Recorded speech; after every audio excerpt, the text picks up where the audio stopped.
Je m'appelle Bruce. Willis Bruce. Willis, c'est mon prénom. Oui. Je sais, ça n'existe pas comme prénom, mais c'est le mien. Parce que mes parents voulaient un garçon. C'est peut-être pour ça que j'ai décidé de devenir tueuse en série. Pour leur faire plaisir à mes parents.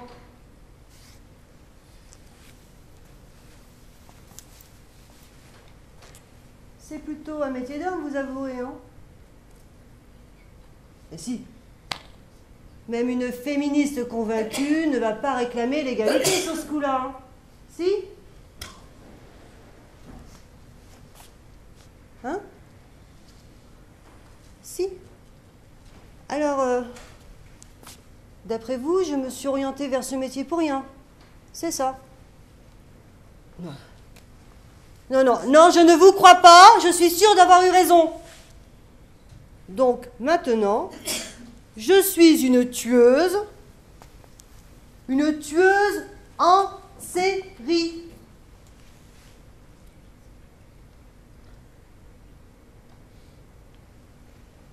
Quand j'étais petite, je voulais devenir danseuse étoile filante. Je croyais en mon rêve. Alors, tant qu'à faire, autant viser les étoiles. Pourquoi filante? Parce que comme ça, j'aurais pu faire un vœu tous les jours et que peut-être que mon vœu se réaliserait un jour. Je dis mon vœu parce que dans ma tête, c'était toujours le même. Que mes parents m'aiment comme j'étais, comme une fille. Hein. Mais bon. Moi, j'aimais bien la danse, mais la danse, elle m'aimait moins. Donc, maintenant, je suis une tueuse en série. Après, j'ai voulu devenir actrice. Comme ça, grâce au costume, au maquillage et tout, j'aurais pu être quelqu'un d'autre. Et puis celle qui n'était pas le garçon tant espéré. Et peut-être un jour jouer des rôles de garçon comme dans les films de pirates des années 50. Disparaître derrière un personnage. Oh, ça, c'était une idée, hein. Mais bon, je n'ai jamais joué hors de ce théâtre et mes parents ne sont jamais venus me voir. Donc, maintenant, je suis une tueuse en série. Fini les errements, les aiguillages foireux, hein. C'est décidé, j'ai trouvé ma voie. Bon... Évidemment, je débute. Hein. En fait, je n'ai vraiment pas commencé. Bah oui, c'est comme tout, il faut bien se lancer. Hein. Au début, ça paraît simple. On a tous vu des films à la télé. Ça paraît pas compliqué de dézinguer à tour de bras. Mais faut-il encore avoir une bonne raison, vous êtes marrant? Eux, ils ont un scénario, hein, tout est déjà ficelé, prémâché. Moi, j'en veux à personne. Je n'ai pas de méchanceté en moi. Je suis plutôt un être fragile. Plus cristal que piège malgré mon nom. Parfois, je me dis que je suis trop gentille pour ce métier. Hein. Mais je me raisonne. Hein. Avec un peu de ténacité, on doit pouvoir y arriver. Hein. Et puis, tous ces pourris qu'on voit à la télé, ils ne sont pas tous nés comme ça. Il y en a bien un qui a pris sur le tas. Et ben moi, j'apprends à tirer dans le tas. Voilà. Donc, je suis une tueuse en série. Et ce soir, je cherche ma première victime. C'est un peu pour ça que je suis là ce soir. Bah oui. On m'a dit qu'il y aurait du monde ici ce soir et que normalement, dans le tas, il devrait y avoir une ou deux personnes qui mériteraient d'être mes premiers clients. Mais bon, vous avez vu, pour moi, faire des choix, c'est compliqué. Alors, s'il pouvait y avoir des volontaires, ça serait cool, là. Cool, ça veut dire gentil, charitable, sympa. Plus mis à mort que mis à mort, vous voyez? En plus, c'est gratos, ça, rien à payer. Hein. Je vous piquerai même pas votre sac à main, ni votre portefeuille. Une offre de lancement qui, comme qui dirait, une occasion à saisir, à ne pas laisser trépasser, si j'ose dire. Personne? Personne pour m'aider à lancer ma petite entreprise en cette période de crise. Hein. Et faire du social. Ah oui, en créant mon emploi et en donnant le vôtre à un chômeur de longue durée. Ah, en personne. Allez, vous n'allez pas en mourir, si. Mais bon, pas grave.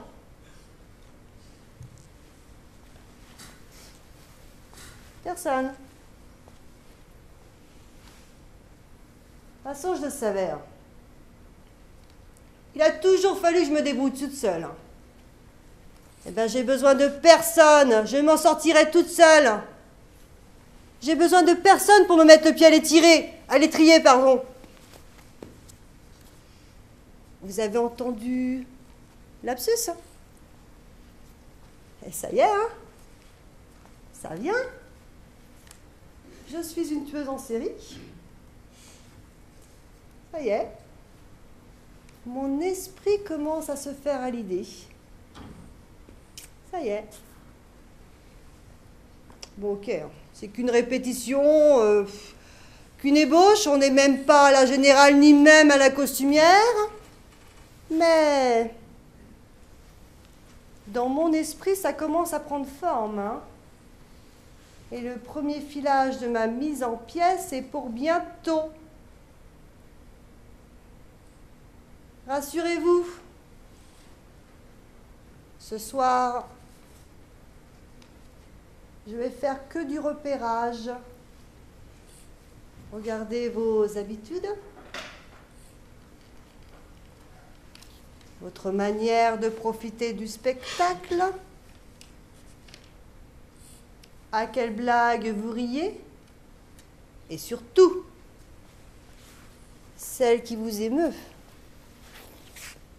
Car c'est votre émotion qui vous perdra. Et quand vous reviendrez nous voir,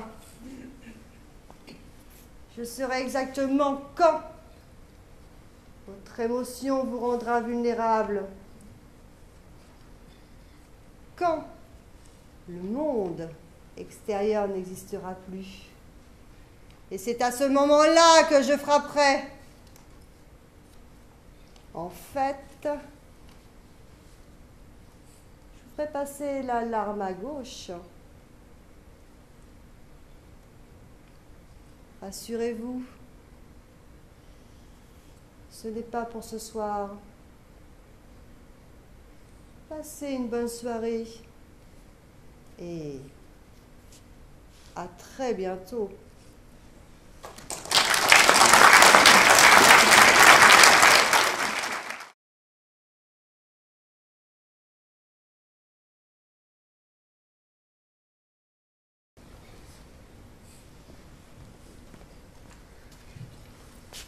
C'est incroyable ce que les gens peuvent gaspiller.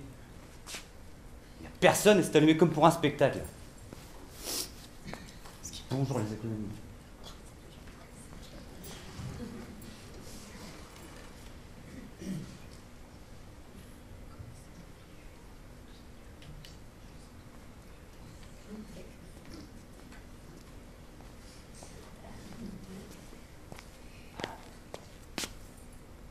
En plus, il n'y a personne. Oh, pardon. Il y a du monde. Mais aussi, vous dites rien. Attendez, je vais rallumer.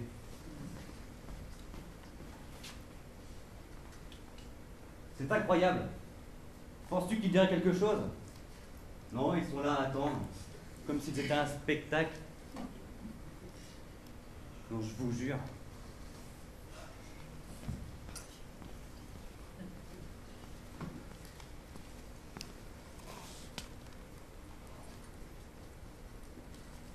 Vous êtes venu pour l'audition? Oui. Mais je ne pensais pas qu'on serait aussi nombreux. Enfin, je pensais bien pas être tout seul.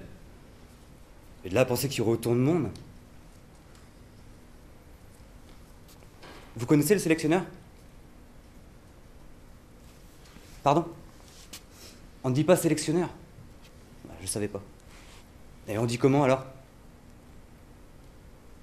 Metteur en scène. Metteur en scène. Metteur en scène. Oui, ça sonne plutôt bien. Ça fait classe. Remarque en plus, c'est logique puisqu'on est sur une scène.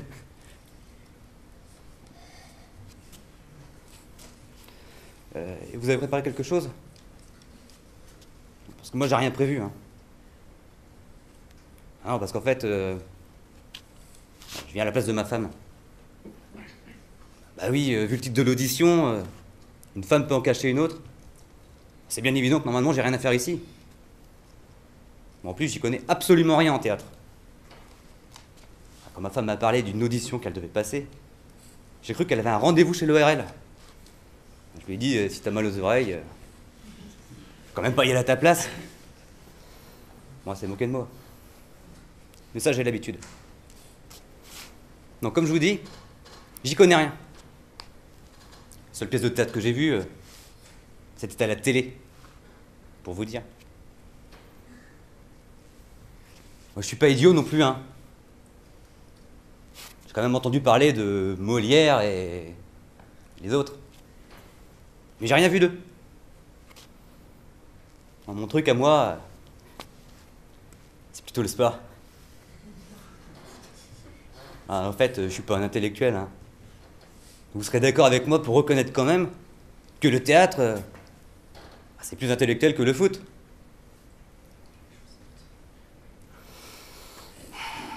Alors, comme je vous disais, je viens pour remplacer ma femme. D'ailleurs, ce sont ses vêtements. Hein. Bon, sauf le chemisier. Je l'ai emprunté à ma mère. Moi, je trouve que le vert, c'est plus joli. Quoi? Il ne faut pas mettre de verre au théâtre? Ni prononcer le mot sur une scène? Ah bon? Mais pourquoi?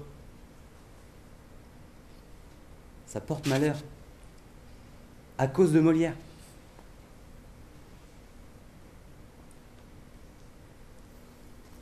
Et puis que ça porte malheur, c'est pas bien grave. Je sais bien que je peux avoir le rôle. Comme je vous ai dit, j'ai rien préparé.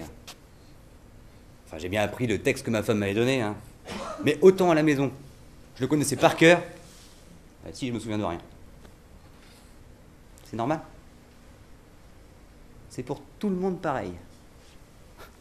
Parlez pour vous.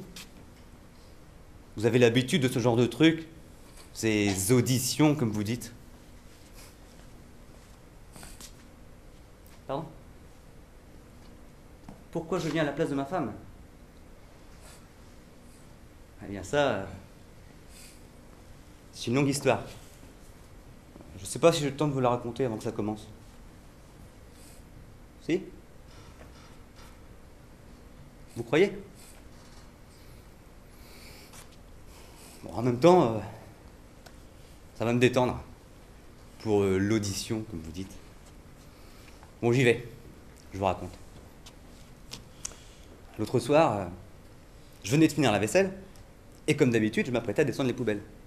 Quand elle me dit « Trompette, tu peux m'apporter une bière ?» Oui, elle m'appelle comme ça. Il paraît que je fais penser à une trompette.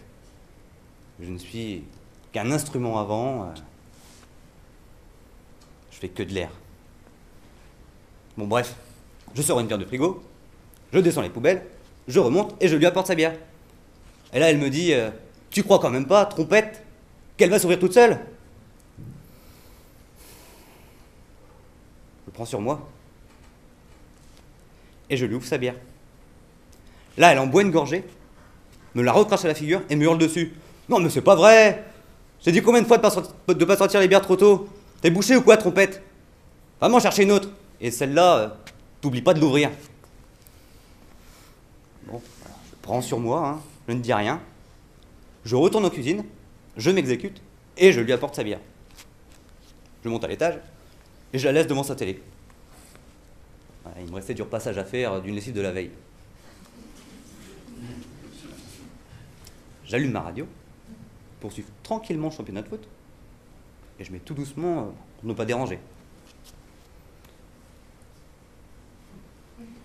Il me restait 2 robes à repasser. Quand j'entends qu'il monte, elle entre dans la pièce, s'appuie contre la porte, et me regarde avec cet air lubrique que je n'aime pas du tout. Trompette, qu'elle me dit. J'espère que tu es en forme. Car ce soir, il va y avoir concert. Et j'espère que tu vas avoir du souffle. Bon, moi je ne fais comme si je n'avais rien entendu. Et je continue à repasser. Là, elle me prend le fer des mains, le pose sur la table et s'attaque à la ceinture de mon pantalon. Je reste stoïque. Et je finis de plier proprement la robe que je venais de repasser. Là, elle la prend, la jette sur le sol. Je prends encore sur moi. Je lui dis, tu sais, ce soir, j'ai un peu mal à la tête. Oh mon Dieu. Qu'est-ce que j'avais pas dit là? Là, elle commence à s'énerver. Oui, il y en a marre, c'est toujours pareil. T'es toujours malade. Si ça continue, je vais aller voir ailleurs. Je vais changer d'instrument. Prendre un piano à queue, au moins j'aurai quelque chose à mettre sous la dent. Bon. Moi, j'ai horreur de ce genre de discussion. Vous pensez bien, j'étais très gêné. Surtout de la façon dont elle hurlait. Tous les voisins participaient. Je vais pour sortir. Et là, elle prend ma radio et la balance en travers de la pièce. Juste au moment où ils annonçaient les scores des matchs. Là, je sais pas ce qui m'a pris. J'ai saisi le fer à repasser. Encore chaud. Et je lui ai mis un bon coup sur la tête. Et j'ai crié « Tiens, voilà ce qu'elle te dit, ta trompette !»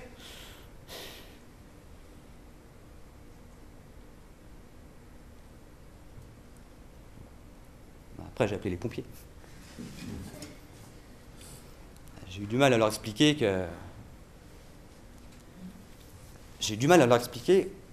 qu'elle s'était pris les pieds d'un table à repasser. Et qu'en tombant, le fer était tombé sur sa tête. Bon, apparemment, ils m'ont cru. Il paraît que ce genre d'accident arrive beaucoup plus souvent qu'on croit. Donc voilà comment ça s'est passé et pourquoi je suis venu à l'audition à sa place. Parce qu'elle m'a bien dit à l'hôpital, sortant du coma, que je lui avais fait rater le rôle de sa vie. Mais que si je ne trouvais pas une solution pour rattraper le coup, elle me dénonçait à la police. J'avais pas vraiment le choix. Vous comprenez maintenant pourquoi je dois la passer cette audition? Au moins, je l'aurais essayé. Vous me direz quand sera mon tour? Je vais attendre là-bas.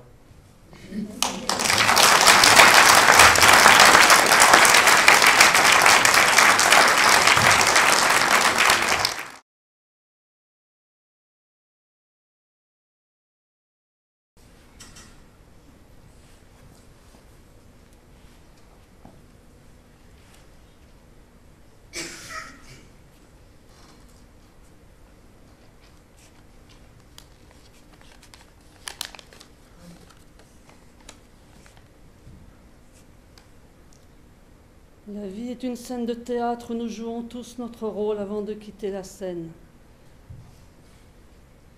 Pour certains, les rôles sont plus ou moins beaux, plus ou moins intéressants, plus ou moins longs. Pour d'autres, ils jouent des monologues et sont toujours seuls. Pour d'autres, c'est une pièce à plusieurs personnages. Certains vont jouer une comédie dramatique, romantique. D'autres joueront une tragédie, quelquefois pathétique. Moi, je serais plutôt dans le registre du tragique. Je n'ai jamais souri. Je ne sais même pas comment on fait pour sourire. Personne ne m'a appris. Moi, je suis né pour haïr. Je ne sais rien faire d'autre que de détester les gens. Je ne sais même pas si c'est amusant de détester les gens, parce que je ne sais pas ce que c'est que s'amuser. Parfois, j'entends des gens dire « ça vous fait rire ».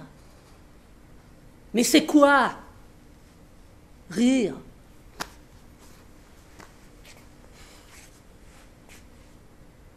Tout au début, j'ai commencé par détester mes parents. Il faut dire qu'ils étaient les premières personnes dont j'ai fait la connaissance. Et dès le début, j'ai vu que ça n'allait pas coller. Ils ne me plaisaient pas du tout. Mais alors, pas du tout. Ils n'étaient pas du tout comme je les avais imaginés. Et pour ça, je leur en ai beaucoup voulu.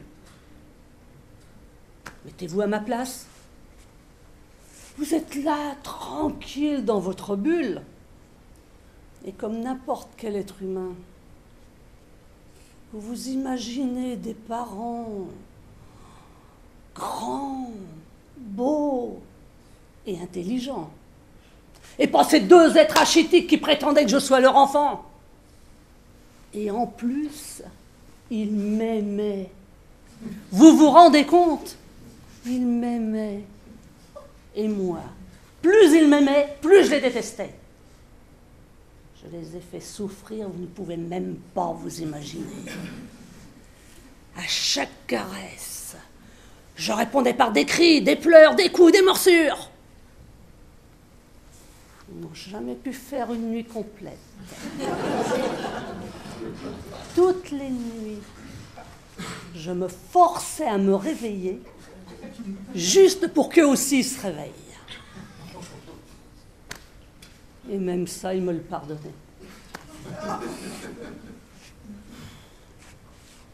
Ensuite, j'ai détesté mon petit frère. Le pauvre, quand j'y repense, il n'avait rien demandé. Il essayait en permanence de me faire plaisir. Mais moi non plus, je n'avais rien demandé, et surtout pas un frère. J'aurais préféré un chat. Quoiqu'il m'a offert un chat, mais pas un comme je voulais. Moi, je voulais un chat tout plat, comme on trouve sur le bord des routes. Un chat qui ne bouge plus. Eh bien, eux, ils m'ont offert un chat avec tous les défauts d'un chat. Câlin. Gentil. Oh. Affectueux. Oh. Rien que d'y penser, ça me donne envie de vomir. Alors, comme il voyait que je ne l'aimais pas, il est allé vers mon frère. Et là, au moins, il n'a plus été battu. Et mon frère aura eu au moins une fois quelqu'un dans sa vie qui lui rendait son affection. Et ensuite, il y a eu l'école. J'ai bien aimé l'école. Mais j'aurais voulu y être toute seule, pas avec tous les autres. Alors je les ai détestés, tous. Ma maîtresse d'abord. Une femme adorable que tout le monde adorait. Eh bien, moi, je l'ai haïe tout de suite. Elle était gentille et voulait que je l'aime. Elle aurait tout donné pour que je sois comme les autres petits. Et je suis sûre qu'elle s'imaginait que j'allais lui apporter des fleurs et lui faire des dessins.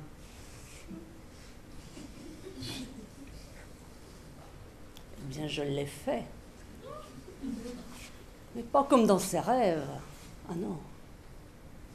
Je lui ai apporté des roses, fanées et pleines d'épines.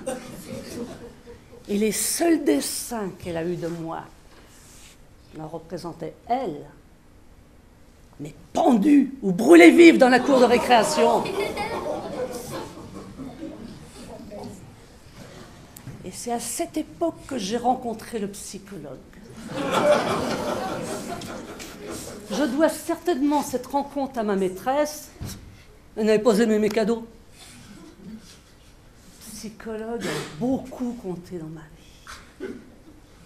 Je l'ai tellement détesté qu'il a fini lui aussi par me détester.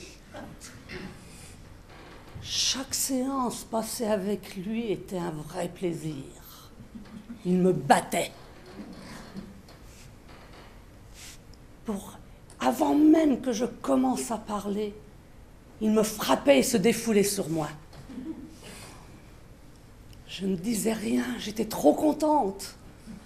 Je n'aurais voulu pour rien au monde changer de psychologue. J'avais enfin trouvé quelqu'un qui était comme moi. Il me haïssait. Enfin, quelqu'un qui me comprenait. C'est avec lui que j'ai été le plus heureuse. Enfin, c'est comme ça que vous dites. Heureuse. Même si je ne suis pas encore une fois capable de définir précisément cet état d'esprit. Comme j'étais heureuse, je l'ai épousé. À 18 ans, j'ai quitté ma famille pour aller vivre avec lui. Et là, le bonheur a duré 10 ans, jusqu'à ce qu'il meure. Je me souviens encore de son dernier geste de tendresse sur son lit d'hôpital. Il m'a pris la main et il m'a pincé très fort jusqu'au sang pour me montrer la force de sa haine. Pendant ces 10 années, il m'a fait 2 enfants, un garçon et une fille, qui ont fait la joie de leurs grands-parents. Inutile de vous dire que moi, je les ai détestés tout de suite, dès que je les ai vus. Ils étaient si mignons à leur naissance, on aurait dit des anges. Et facile avec ça, tout le contraire de leurs parents. Comment aurait-on pu les aimer, mon mari et moi? Alors nous les avons détestés. Et nous les avons fait souffrir. Oh, pas physiquement, enfin, pas moi. Mon mari un peu, il faut dire, il s'était tellement habitué avec moi que pour lui, c'était difficile d'arrêter.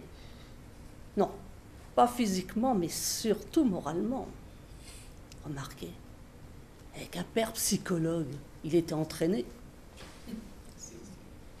Nous avons tout fait pour qu'ils deviennent haineux à leur tour, pour qu'ils nous ressemblent, quoi.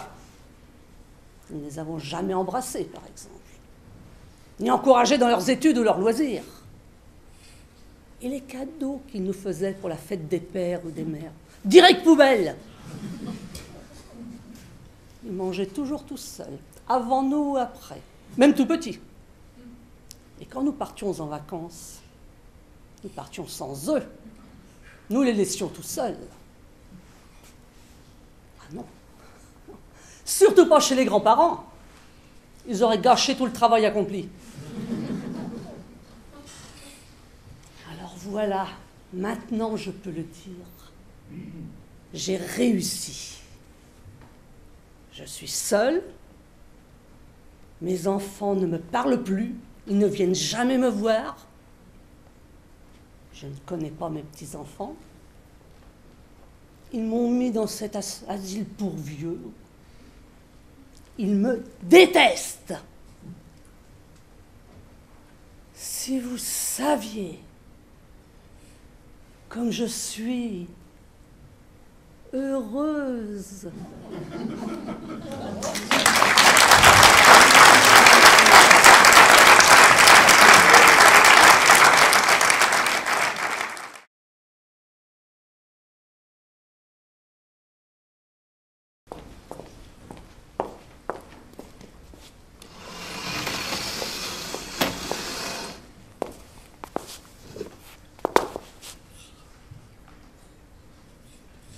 Ouais.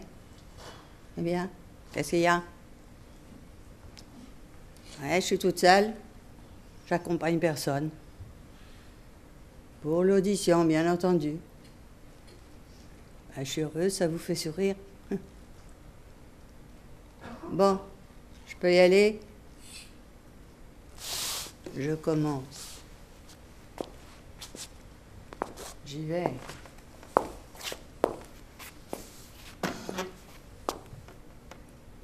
Si vous êtes encore en vie, c'est parce que je ne vous ai jamais embrassé. Ouais, je sais, c'est pas dans le texte. Comment? Une réplique de Tootsie. Ouais, Tootsie, le film de Sidney Pollack avec Dustin Hoffman. 1983, voyons. Ah, je l'ai choisie parce qu'elle me colle à la peau. Vous me voyez vraiment dans La Revanche d'une blonde? Franchement. Franchement, je suis pas votre genre. Hein? Franchement, je ne suis pas votre genre. Eh bien, je réponds qu'il faut bien des exceptions. Et vous êtes donc celle qui confirme la règle. Ça ne se voit pas, hein. Mais nous sommes du même genre. Votre genre est le mien. Et le mien est le vôtre. Puis d'ailleurs, avez-vous réellement un genre? Un genre de femme, je veux dire. Non. Alors, votre cas m'intéresse. Malgré votre tête, tout ça n'est pas désespéré. Je parlais de votre cas, pas de votre tête. Puis même s'il l'était, je relève le gant. Vous m'avez l'air bien mal à l'aise avec les femmes. Je pourrais arranger ça. Je vous emmènerai. Je vous ferai voyager au pays de la féminité. Et d'abord, qu'est-ce la féminité? C'est évident, non? Regardez-moi. La féminité, c'est avant tout se sentir femme. Et sur ce plan, j'aimerais vous parler de mon expérience propre. Quelqu'un ici a un doute sur la propreté de mon expérience? Non? J'aime mieux ça. Je continue. La féminité se résume-t-elle à une pseudo-beauté, combinée d'une pincée de charme, montée sur un châssis de silhouette de mannequin? Non. La féminité, c'est tout autre chose, évidemment. La féminité est-elle un tour de taille, de hanche, de poitrine, l'émanation d'un clitorisme remuant fiévreusement des effluves de progestérone? Encore moins. Ouais, je sais bien que les hormones ne sentent rien. C'était la senteur pour l'image. Donc, la féminité se définit donc mal, en particulier chez les femmes. Mais une chose est sûre, c'est que quand elle le sait, elle le sait. Si elle le sait. Si, elle le sait. Et pour moi, la féminité, c'est le résultat d'une opération. L'addition de choses, la soustraction d'autres choses, multipliée par la division de quelques éléments supplémentaires. Et c'est ce résultat, cette alchimie, que je voudrais vous faire toucher du doigt. Ah, vous ne voulez pas. Et pourtant, Michel Tournier a dit, il y a deux sortes de femmes. La femme bibelot, que l'on manie, que l'on peut embrasser du regard, et qui est l'ornement de la vie d'un homme. Et la femme paysage. Alors celle-là, on la visite, on s'y engage, on risque de s'y perdre. Ça ne vous fait penser à personne? Non, pas la bibelot, non, non. Oui, la paysage. Ouais, je sais, j'ai un côté Grand Canyon. J'ai toujours eu la peau rouge. Comment? Large et creuse. Je vous l'accorde. Mais j'ai conquis quelques globe-trotters dans ma vie de femme, quelques routards égarés, à qui je servais de guide. Quelques aventuriers qui n'avaient plus rien à perdre, c'est vrai. Mon père m'a dit un jour, mon fils... Mon père m'a dit un jour, ma fille, il va falloir te battre pour te faire respecter. Il va falloir composer avec les hommes, dans un monde d'hommes, fait pour les hommes. Ils te jugeront. C'est vrai, ils m'ont jugé. De tout temps, les hommes ne cessent de définir la femme du côté du sexe faible. Mon drame à moi, c'est qu'ils ne m'ont jamais défini vraiment. Mais qu'importe le sexe faible, j'en ai connu beaucoup chez celui réputé fort. Et moi je dis que si les femmes sont à mettre du côté du sexe faible, certains hommes le sont du côté du sexe mou. Oh non, c'est pas une question de longueur ou de raideur, mais plutôt l'absence de courage d'affronter la vie. Et moi, dans la vie, comme au lit, les hommes, je les aime. Mûrs et doux, que durs et mous. Ah, c'est une philosophie. Le courage est souvent féminin. Souvenez-vous-en, messieurs. Ah, la féminité. La féminité, c'est l'écoute. La prise en compte de l'émotion chez l'autre. Le chemin, plus que la destination. Et plus que le résultat. Le succès du collectif sur l'individu. La paix sur la guerre. Eh oui, c'est ça la féminité. Et voilà.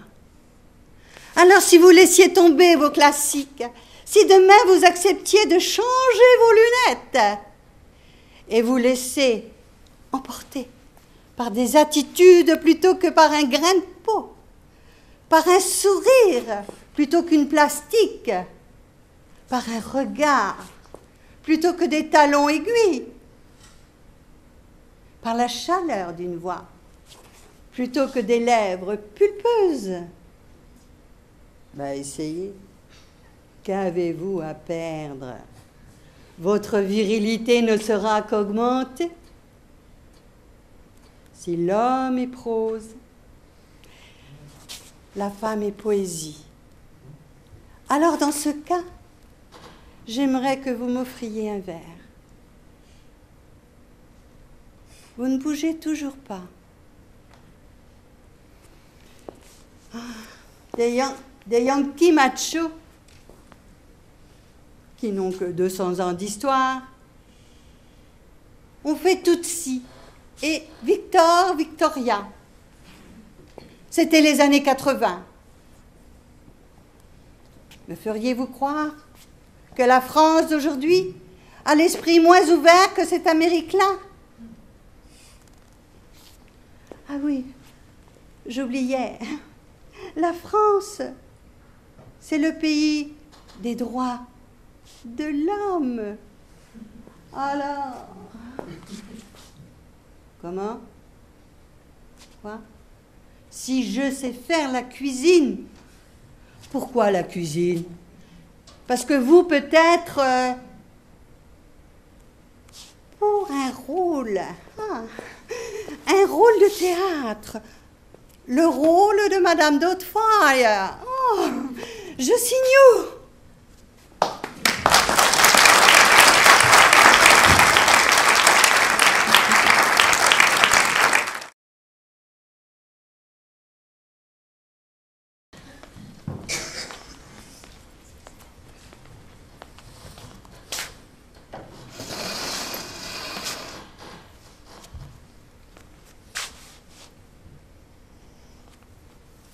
Les repères. C'est important, les repères. Pouvoir se repérer dans l'espace. L'acteur, en l'occurrence l'actrice, moi, prend ses marques. Ensuite, se bloquer, respirer et parler. Bonjour, je suis comédienne professionnelle. J'ai fait le cours Florent et le cours Simon. Oui, tout à fait, le cours Florent. Pardon? Florent? Pagny? Oui. Oui, très drôle. Très drôle. Et vous? Vous avez fait l'école du rire? Non, je le prends pas mal, non. Non, pensez-vous. Je le prends très très mal. Je ne suis pas venue ici pour me faire humilier, mais pour auditionner. Parfaitement. Je souhaite participer au casting et je me suis préparée pour ça. Pardon? Quand est-ce que je commence? Quand est-ce que je commence? Mais dès que vous cesserez de m'interrompre? Ça vous va comme réponse? C'est incroyable. J'étais auditionnée par les plus grands metteurs en scène. Et aucun ne m'a traité comme vous le faites. Non, aucun. Est-ce qu'ils m'ont retenu? Retenu? Mais on ne me retient pas, moi, monsieur. Je choisis quand je dois rester. Et là, vos chances que je vous retienne comme metteur en scène diminuent à vitesse grand V. Ça, je peux vous le dire. Bien. Je vais commencer. Mais c'est parce que je l'ai décidé. On est bien d'accord. Alors, j'avais prévu de commencer par un extrait de Marguerite Duras. Duras, oui, peut-être Duras. Vous connaissez Marguerite Duras? Eh ben, dites-moi, j'aurais pas cru. Pourtant, elle ne doit pas être au programme de l'école du rire. Elle...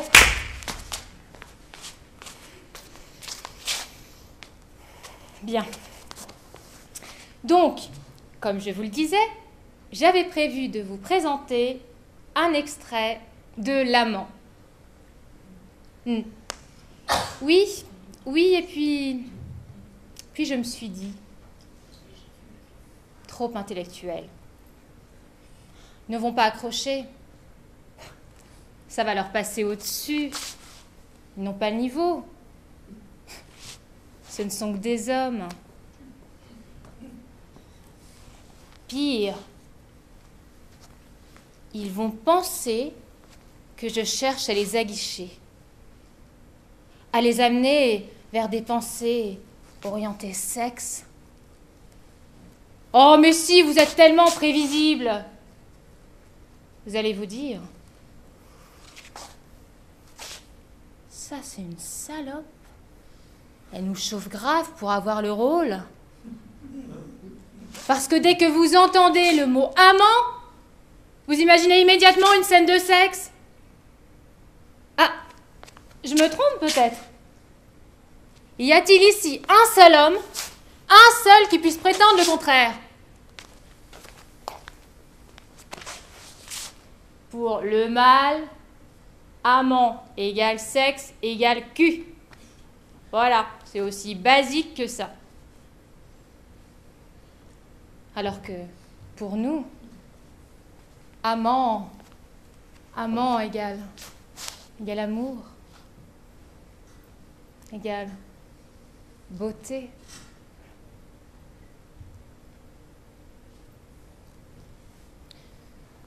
Alors, vous comprendrez que j'ai rapidement laissé tomber cette piste qui nous aurait entraînés sur un terrain sur lequel je ne préfère pas aller. Donc, ensuite, j'ai pensé à la chanson de Prévert, les feuilles mortes. Oui. Oui, mais bon, là, en relisant les paroles, je me suis dit, toi, ma grande, tu cherches le bâton pour te faire battre. Ah bah oui, réfléchissez un peu, les paroles. Vous connaissez les paroles? Les feuilles mortes se ramassent à la pelle.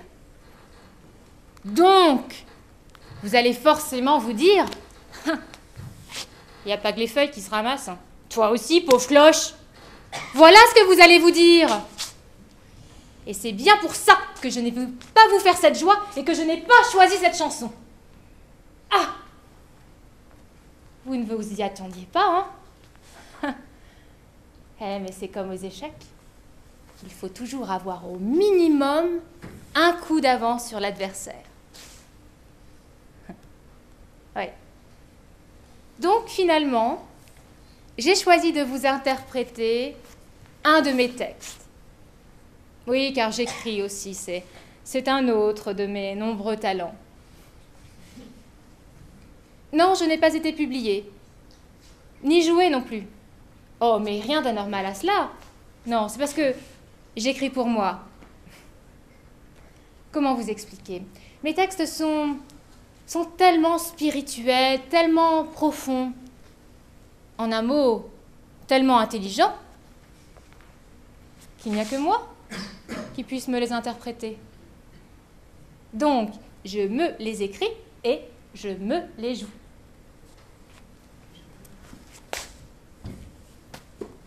Ça vous pose aussi un problème? Parce que j'ai l'impression que vous êtes quelqu'un d'extrêmement compliqué.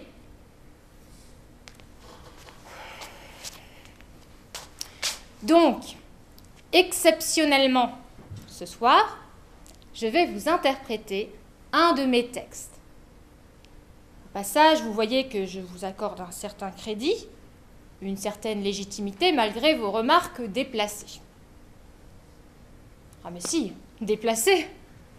Vos allusions sur le sexe, sur les femmes qui se ramassent, je les ai inventées peut-être. Vous êtes d'une mauvaise foi. C'est extraordinaire. Vous savez, beaucoup à ma place auraient déjà quitté la scène. Hein. Ah non, mais je reste uniquement parce que je sais exactement ce que je vais faire du texte que vous allez me confier.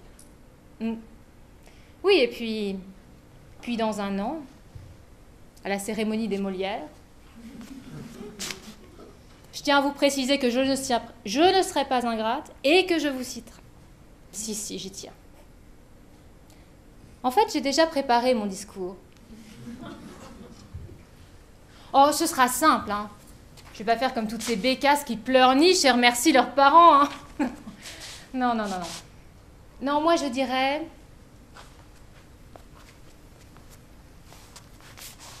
Mesdames et messieurs les jurés, ce soir, en m'attribuant ce Molière, c'est le théâtre que vous récompensez. Comme Molière, comme Shakespeare, je suis le théâtre. J'incarne le théâtre.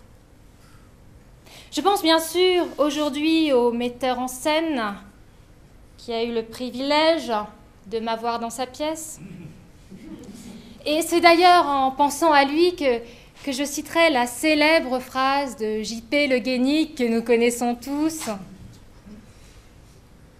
Le théâtre, c'est avant tout du travail. Le talent vient après. Accroche-toi, tu peux y arriver, même si je ne suis pas toujours avec toi. Merci à tous. Merci.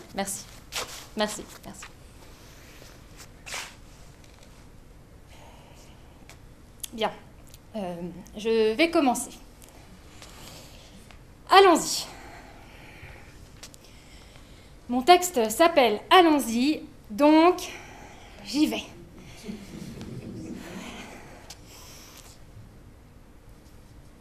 Non, mon texte s'appelle « Allons-y », mais quand je commence, je dis « j'y vais ». C'est normal, je ne vais pas dire « allons-y ». On commence pas par le titre.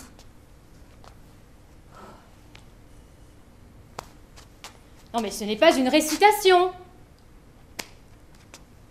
C'est votre première audition, quoi. Bon, je peux y aller? Bon, j'y vais. Qu'est-ce que ça veut dire? Enfin, j'ai pas eu le temps de dire une phrase. Mais c'est incroyable. Non, enfin, non mais laissez-moi m'exprimer, enfin. Et ça va pas se passer comme ça. Je vous préviens, ça va pas se passer comme ça. Oh, ça va, ça va.